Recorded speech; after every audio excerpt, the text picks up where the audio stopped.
Right, these are my two lovely old air pistols, BSA Scorpions.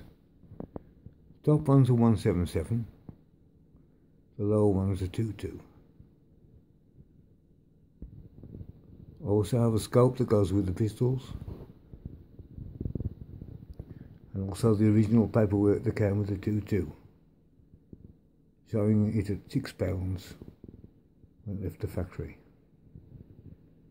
I guess the 177 puts out about £4 at the moment, and the 22 about £5. The 22 is a slightly older gun,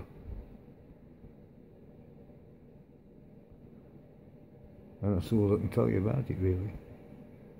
I'm dead chuffed with the two pistols.